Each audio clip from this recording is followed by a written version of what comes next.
जी जी, आज समाअत हुई और क्यों सरदार खान चांडियो और बुरहान चांडियो की बेल का डिसाइड होना था और उस पर आर्ग्यूमेंट्स हुए। सरदार खान चांडियो के लॉयर ने आर्ग्यूमेंट्स किए हैं, पर आज क्योंकि बुरहान चांडियो का लॉयर जो है वो एब्सेंट थे,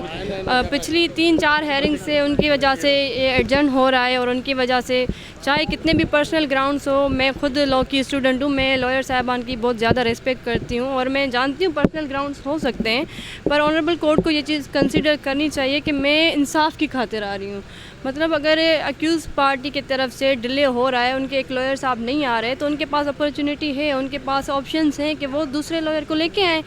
और वो ये जानबूझ के किया जा रहा है। इनका भागना हमें बता रहा है कि ये कानून की गिरफ्त में इंशाल्लाह जल्द आएंगे, क्योंकि इन्होंने जो इतना बड़ा सान्या हमारे घर में कराया, तो ये कोई मजाक बात नहीं है, कोई आम बात नहीं है। मैं एक सिंध की बेटी हूँ, मैं इंसाफ के लिए आती हूँ और 3 मर्डर है मेरे घर में, मेरे वालिद का साया मेरे सर से छीना गया है, तो मैं इंशाल्लाह पुरुम्मीद हूँ पाकिस्तान के अदलिया से और इंशाल्लाह उम्मीद रखते हैं कि बेटर होगा। ये अक्यूज़ पार्टी की तरफ का जवाबदारनि की तरफ का जानी वाणी डिले कयो तो हिन में सीधी ॻाल्हि आहे, ऑनरेबल कोर्ट्स के मुझे बार बार ये रिक्वेस्ट आहे त केस 4 साल थी चुका आहिनि, अॼु ॾींहं ताईं अञा ही इंटरिम बेल ते आहिनि,